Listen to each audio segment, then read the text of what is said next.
All right, ready?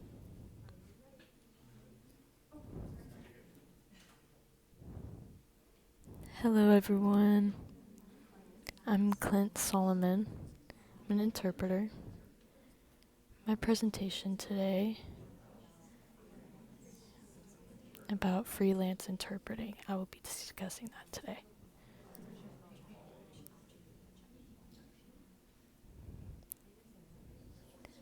ASL starts as early as 2012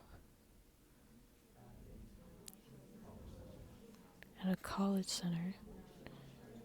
They have deaf families and make sure they're immersed in the deaf culture, and they have communication with deaf people.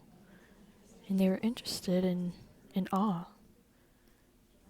and it's true sign language college. So 2015, FSCJ started their intro to interpreting program. It's technically 2015, but 2013 and 2014 they had a program, but its impact on the interpreting group, it failed. But it continued in the program. So I took a pause and time off, and I went to work. So fast forward to 2015 into 2017. I had an internship with that program, and I was learning a lot with my mentor, and they were pretty cool. I love them, love the program. Then I graduated, and after graduation I was considering, where do I go next? Do I stay here at UNF? Do I go to FSCJ? I was on the fence about it and what really would satisfy me. I asked my friends, my coworkers, my professors, the community, the deaf community. I asked everyone. And they all gave me all their information and their perspectives, and I decided UNF. So I went to the program and I graduated 2016 or 2019. There's many different ways, many different tracks of the university to learn interpreting. Deaf-blind interpreting, linguistics. It was fun stuff, very cool. I graduated in 2019 at the university. And I went to Orlando.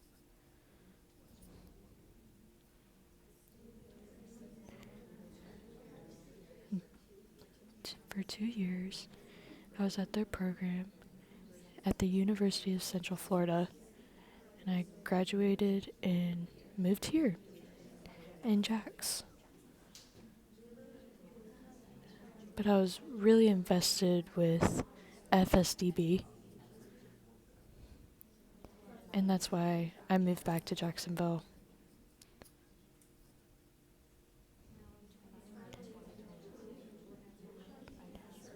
In 2020, I got certified by the National Interpreter Certification. And then I became a little frustrated, but I kept learning and continued on. 2019, it's the same thing. COVID-19.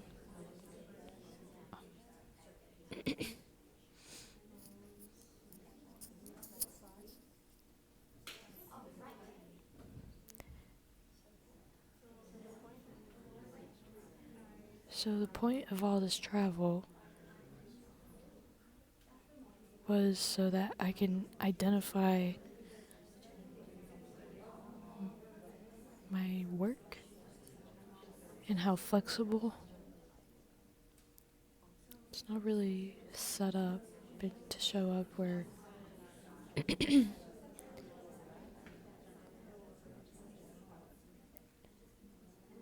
not feeling forced, like I must go interpret in that situation or setting. I felt comfortable, I felt confident, so that's why I really enjoy travel interpreting, freelance interpreting. Plus, with freelance interpreting, I can set up taxes, but understand that you must follow professional.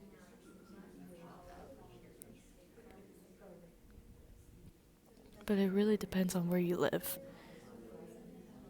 If you live in a big house, really good area, there's many reasons why you could be taxed.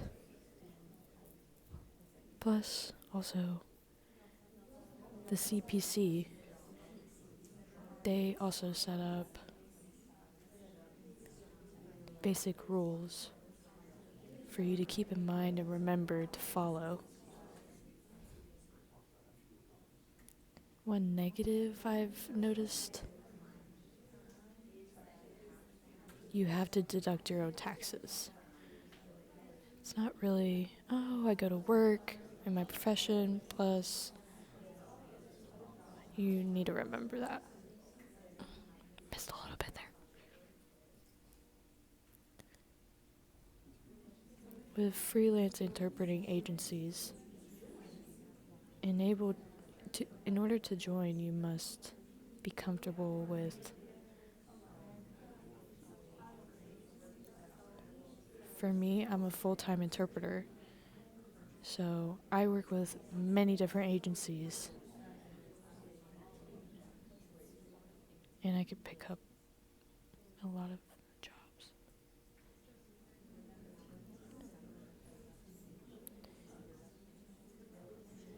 Just remember your reputation is very important as well. When you go to apply, they'll ask how many jobs have you done? If your reputation's kind of iffy and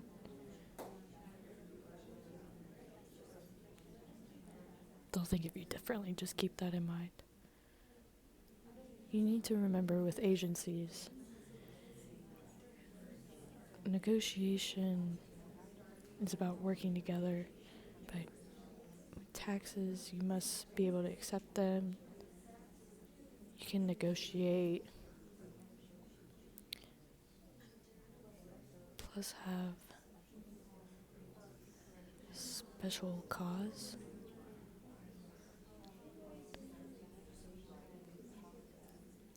Negotiation.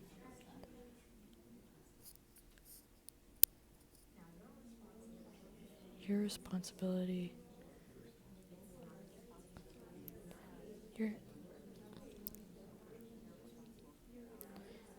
If you just procrastinate, I just wanted to inform you your taxes, your professional system.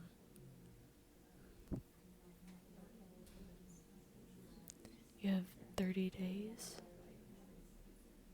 If you, for example, send off a day, I have no idea. Understand, I've also noticed that agencies will transfer over payments, which is fine, but still, the occurrences.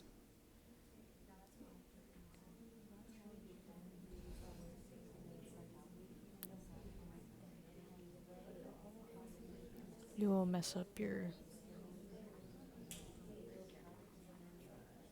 I just really want to emphasize that it's your responsibility. It's not the agency's responsibility. I just wanted to add, you will win some and you'll lose some. Because sometimes the agency will I've never seen this person before. Who's this? He's not local. He doesn't usually.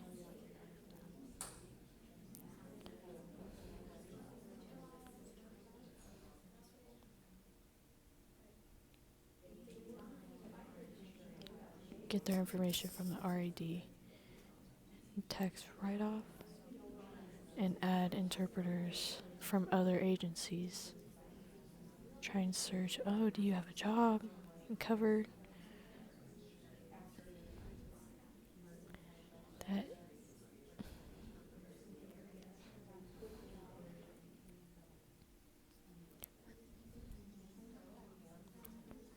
Sometimes I see if you're willing to work with other interpreters that have no idea. That's. I really don't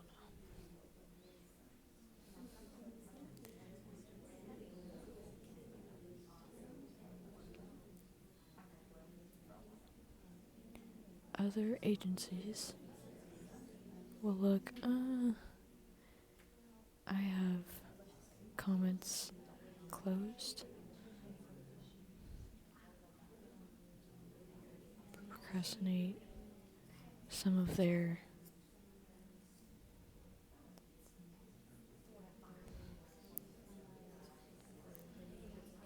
if that's not something you're willing to accept, then that's your decision.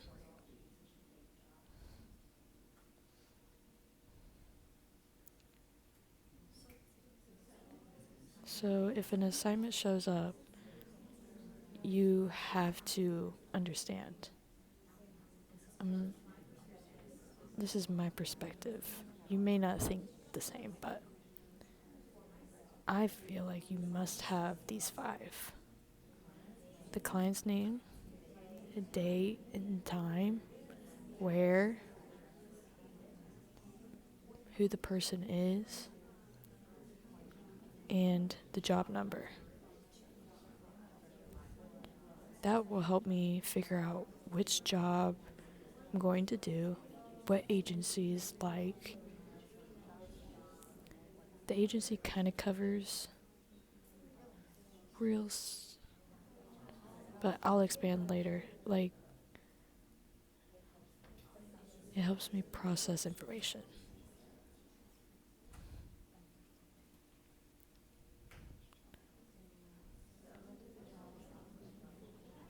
So this is a contract for my job that I have to accept.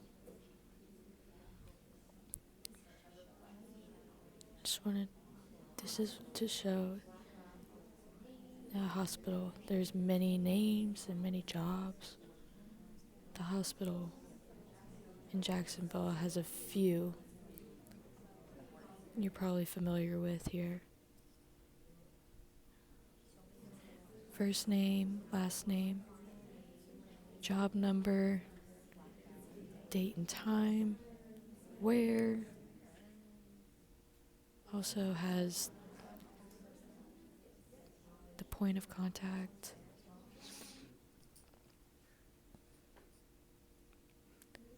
This is general.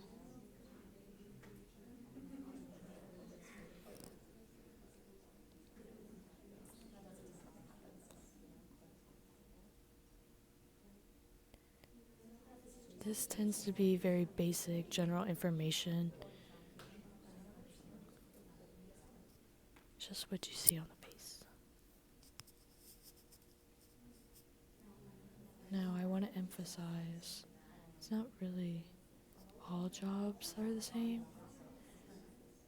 but they vary. The situation, the setting can be different, but the job demands, but it's important you have to advocate your needs and your process for information before the job. It'll help you imagine and enter feeling ready. understand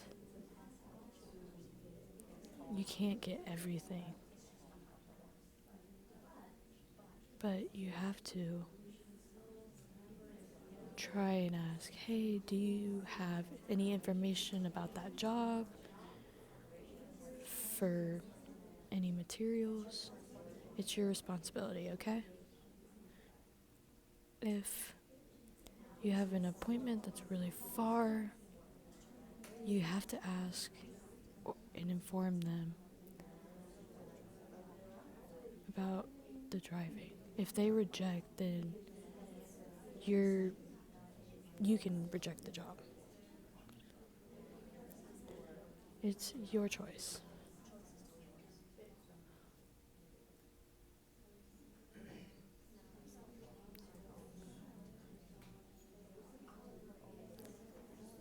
It depends on the price for lodging. I don't know. If the appointment is very far, if like it's in South Miami and you need to ask to cover for a hotel,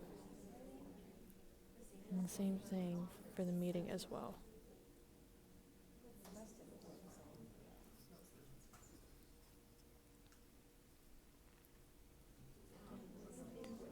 So now we're going to discuss invoicing.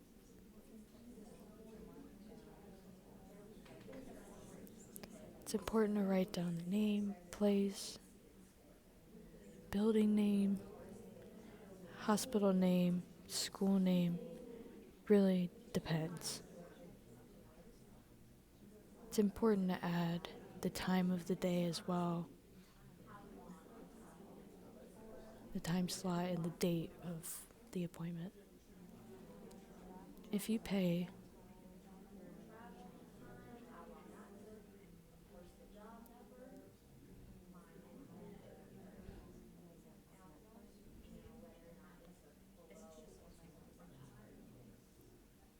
did not catch any of that.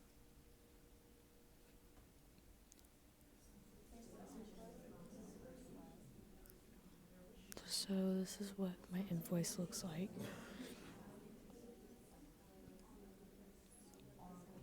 RH. If you know you have to expand that job.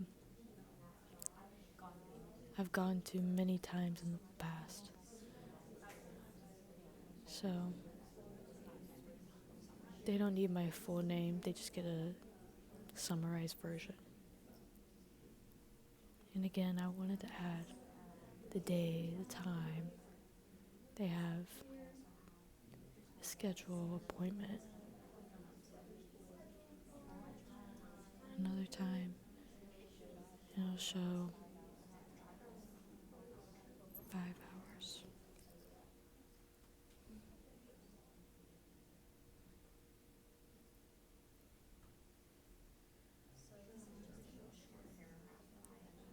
So this is just a little paragraph that I have typed out. I will hope that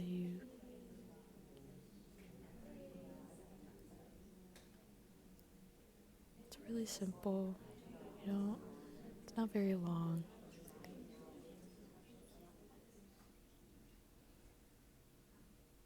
Okay, now self-assessing.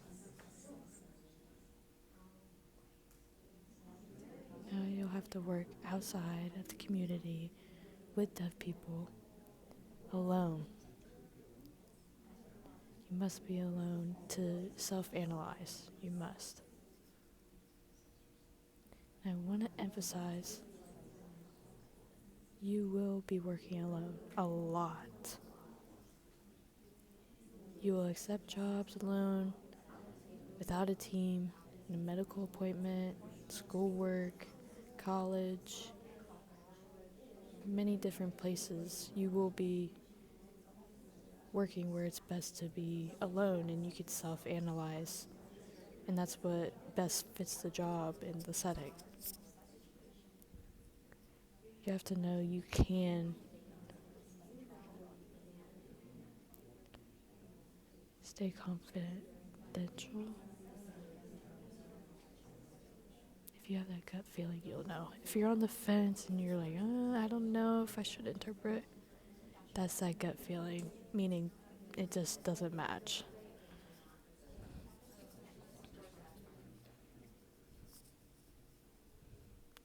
Recognizing if you're a good fit. You'll always get second chance to work. Need to change the interpreter. Work seems serious and very in-depth information. That's a challenge before going, but that's not the point of the job.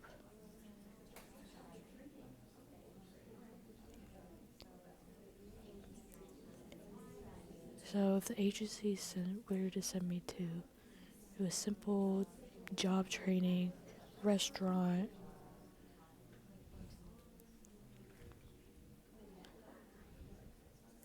okay, yeah, that's fine, cool, no worries. And I enter the job and completely thrown off by the engineering. It was awful. I am a certified interpreter, but that work was very emphasized, and I didn't have the ELK to support.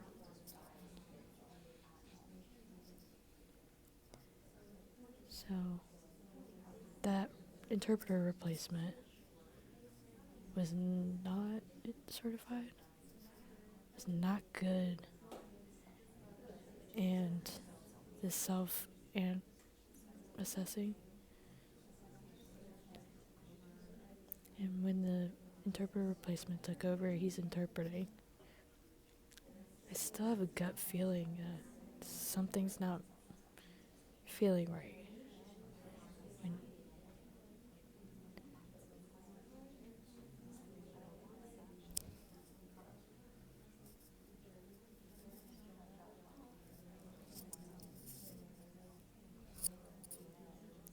I will go and ask the agency for an interpreter that's more knowledgeable and skilled on this topic. And they continue and continue, but they're not able to interpret effectively.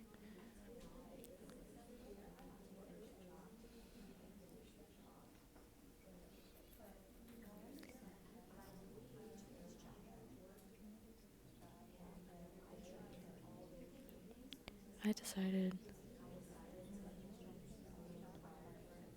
this job required a team, so I asked the agency. Plus, my name is not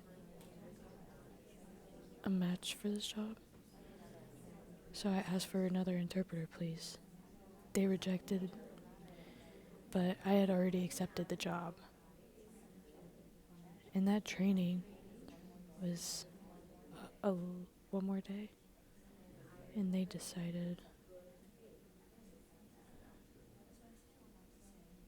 So I decided to leave the job, and I know, one, I informed the agency, I informed them the kind of training, and I informed them what I was feeling, and what did I delete? The context information. I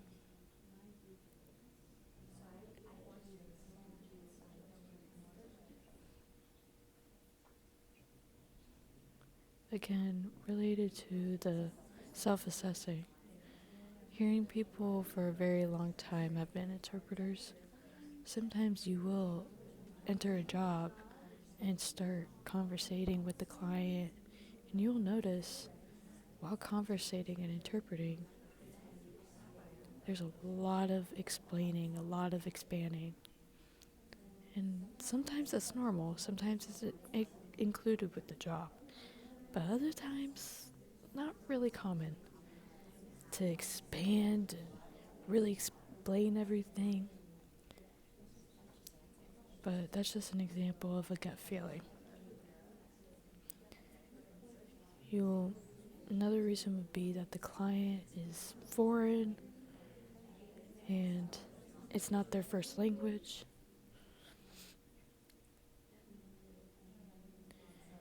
Their language is mainly consists of home signs, and they use a lot of home signs that are common within their house. But that's just an example. You'll see a lot of, you'll recognize that. So if you're teaming and you're interpreting together, turn taking, you have to respect the switch of the interpreters and respect their decision when switching. There is a few choices. Maybe it was different from what was signed. Or just remember, we're all people in an interpreting world. We're all different. So, how we use the language varies.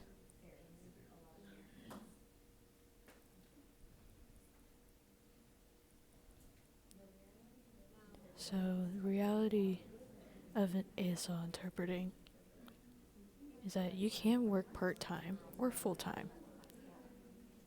I prefer the full-time, but that just means I have a schedule, I have many interpreting jobs, and I have a lot of presentations. If you decide you want to start picking up more part-time and add full-time, you can. Sometimes, like the coffee shop, before there was VRS interpreting. So again, it's all your decision. Also, you want to always continue your professional development. You want to continue learning. You'll always learn from each other, from the community.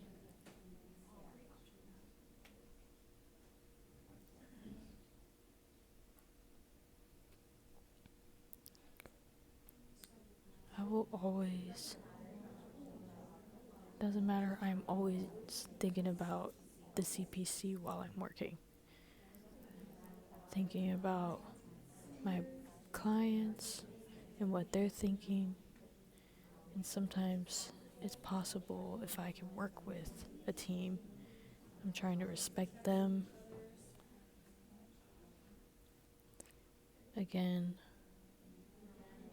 a lot of us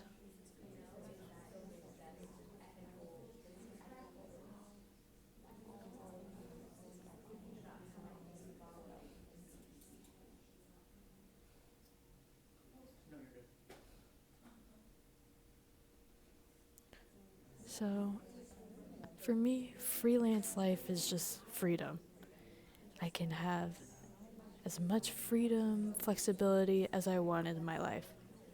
I don't feel pressured or stressed to keep going to work and from 9 to 5. No, it's very flexible.